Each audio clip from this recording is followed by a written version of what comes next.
నమస్తే, welcome to 99 TV. September 10th international suicide prevention day. ఈ day సందర్భంగా ఒక ప్రత్యేకమైన కార్యక్రమంతో మీ ముందుకు వచ్చాం.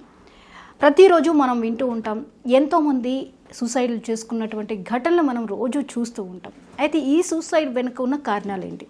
దీనికి ఒక ఏజ్ బార్ అనేది ఏం లేదు. స్టూడెంట్స్ దగ్గర నుంచి వృద్ధుల వరకు సూసైడ్ అటెంప్ట్స్ చేస్తున్నారు. అయితే దీనికి ఉన్న కారణాలు ఏంటి? ఈ ఒత్తిడిని ఎందుకు అధిగమించలేకపోతున్నారు? దీనికి కూడా ఒక సొల్యూషన్ ఉందా? ఇలాంటి అంశాల మీద మనకి సూచనలు అందించడానికి ప్రముఖ సైకాలజిస్ట్ అన్నం సుబ్రహ్మణ్యం గారు మనతో ఉన్నారు. వారితో మాట్లాడదాం. నమస్తే సార్. నమస్కారం అండి. సార్, సూసైడ్ ప్రివెన్షన్ డే గురించి ఈరోజు మనం ఇలా మాట్లాడుకోవడం ఒక మంచి పరిణామం అని చెప్పవచ్చు. సూసైడ్స్ అనేవి ప్రతిరోజు వింటున్నాం. అసలు గంటలో ఎన్నో జరుగుతూ ఉన్నాయి. ప్రపంచవ్యాప్తంగా చూసుకున్నట్లయితే కోకొలలుగా మనం చెప్పొచ్చు. ఏ తరం వాళ్ళు కూడా, ఏ ఏజ్ గ్రూప్ వాళ్ళు కూడా ఈ సూసైడ్ అటెంప్ట్ అనే దానికి అతీతులు కాలేకుండా ఉండిపోతున్నారు. రెగ్యులర్గా ఇలాంటి అటెంప్ట్స్ చేస్తున్నారు.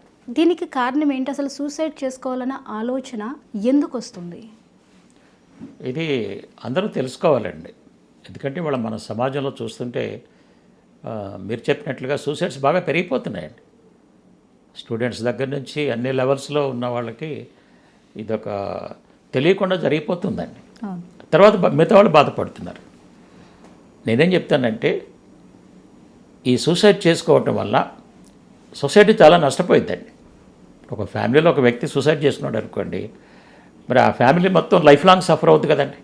కరెక్ట్. ఒక ఎర్నింగ్ మెంబర్ సూసైడ్ చేసుకుంటే మరి ఆయన పేరెంట్స్ ఉండొచ్చు, భార్యా పిల్లలు ఉండొచ్చు, బ్రదర్ సిస్టర్స్ ఉంటారు, వీళ్ళందరూ కూడా లైఫ్ లాంగ్ సఫర్ అవుతారండి. ఆ సూసైడ్ చేసుకునే వ్యక్తికి ఈ విషయం తెలియట్లేదండి. జనరల్గా ఏమవుతుందంటే ఏదో ఒక సమస్యలు వస్తుంటాయి కదండి, ప్రతి మనిషికి సమస్యలు వస్తుంటాయి. తెలియకుండా సూసైడ్ జరిగిపోతుంది. జరిగిపోతే మరి ఫ్యామిలీ చిన్నాభిన్నం అయిపోతున్నాయి, సమాజం కూడా చాలా దెబ్బతింటుందండి. అందుకని దీని మీద చాలా రీసెర్చ్ చేశారండి ఒక 20 years. అసలు ఏంటి, ఎందుకు చేసుకుంటారు, సూసైడ్ చేస్తున్న అవసరం ఏంటి, ఎందుకు ప్రాణాన్ని పోగొట్టుకుంటున్నారు చేసిన తర్వాత నాకు కొన్ని విషయాలు అర్థమైనాయండి. ఒకటి ఏంటంటే, నా రీసెర్చ్ ప్రకారం ఏ వ్యక్తి కూడా తెలిసి కావాలని సూసైడ్ చేసుకోండి. ఓకే. ఈ సీక్రెట్ చాలామందికి తెలియదండి. అంటే సూసైడ్ అనేది తన ఒత్తిడిలో భాగమే, తన ప్రయత్నంలోనే చేస్తాడు కదా అని మనం అనుకుంటున్నామండి. అవును. ఇప్పుడు సూసైడల్ థాట్ ఎలా జనరేట్ అవుతుందో చూడండి. ఓకే.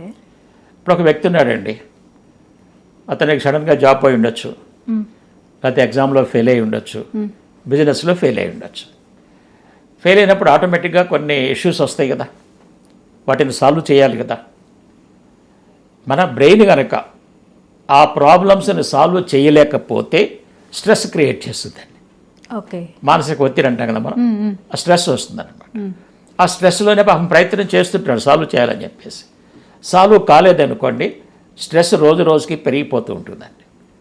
పెరిగిపోయి చివరికి ఈ బ్రెయిన్ ఏం చెప్పుద్దంటే, ఇక నువ్వు తట్టుకోలేవు, ఎందుకు నీకు ఇది, ఓకే, నువ్వు చేయలేకపోతే వాళ్ళేమనుకుంటారు వీళ్ళేమనుకుంటారు. ఒకప్పుడు అందరు నేను బాగా పొగిడారు కదా, బాగా సక్సెస్ఫుల్ బిజినెస్ మ్యాన్ అని, ఇప్పుడు ఎంత ఫ్లాప్ అయిపోయావు కదా, ఫెయిల్ అయిపోయావు కదా, నీ మొహం వాళ్ళకి ఎట్లా చూపిస్తావు ఏంటని చెప్పేసి అటువంటి ఆలోచనలు బ్రెయిన్ జనరేట్ చేస్తుంది. అంటే నెగిటివ్ థాట్స్ ఎక్కువ అవుతుంటాయి, బ్రెయిన్ జనరేట్ చేస్తుంది. ఓకే. ఇవన్నీ ఎక్కడ అంటే ఎన్విరాన్మెంట్ నుంచి కాపీ చేసి పెట్టుకుంటుందండి బ్రెయిన్ ప్రతిరోజు. ఇప్పుడు మన టీవీలో రకరకాలు చూస్తున్నాం కదండి ప్రోగ్రామ్స్, అవన్నీ కాపీ చేసి పెట్టుకుంటుంది అనమాట. సో మన ఇన్సిడెంట్కి మ్యాచింగ్ చేసి, ఇక నువ్వు ఉన్న ఉపయోగంలో నువ్వు సాల్వ్ చేయలేవు, నీ వల్ల కాదు, ఇది బెటర్ చనిపో అని చెప్పుద్దండి. ఓకే. మరి ఎలా చనిపోవాలి?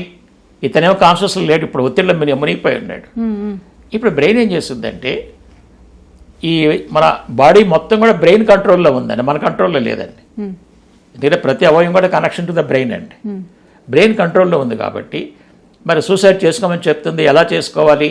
ఆల్రెడీ ఇంతకుముందు టీవీల్లో చూసింది, న్యూస్ పేపర్లో చదివింది, ఓకే, యూట్యూబ్ ఛానల్స్లో చూసినవి, ఇదిగో వీళ్ళు ఈ విధంగా చేస్తున్నారు, వాళ్ళు ఆ విధంగా చేస్తున్నారు ఉన్నాయి కదా, దాంట్లో ఏదో ఒకటి యాక్టివేట్ చేస్తుందండి.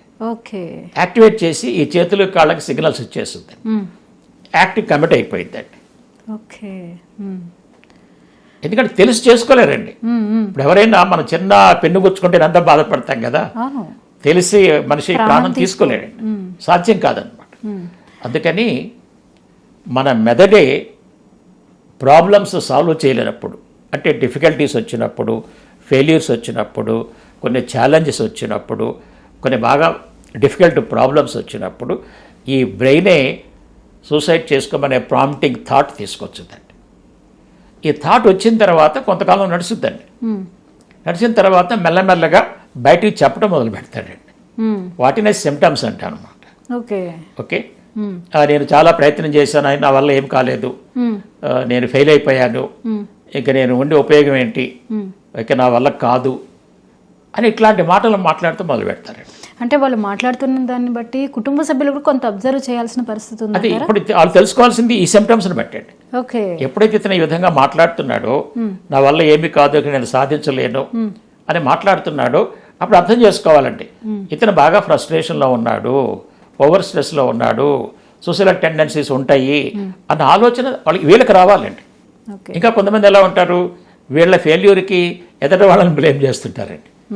కొన్ని సందర్భాల్లో పేరెంట్స్ అంటుంటాడు, నువ్వు అప్పుడు కోచింగ్ ఇచ్చుంటే నాకు ఐఐటి సీట్ వచ్చి ఉండేది, లేదా అది చేసి ఉంటే ఇది అయి ఉండేది, నువ్వు డబ్బులు ఇచ్చి ఉంటే నేను బిజినెస్ బాగా డెవలప్ చేసుకునేవాడిని, నీ వల్ల అయింది, వాళ్ళ వల్ల అయింది అని చెప్పి బ్లేమింగ్ గేమ్ చేస్తుంటాడు.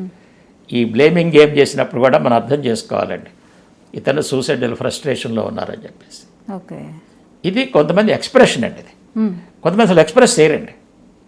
అప్పుడు కూడా కొన్ని సిమ్టమ్స్ ఉంటాయండి, అవి కూడా మనం అర్థం చేసుకోవచ్చండి. ఏం చేస్తుంటారంటే వీళ్ళు మనుషులతో మాట్లాడడం తగ్గించేస్తారండి.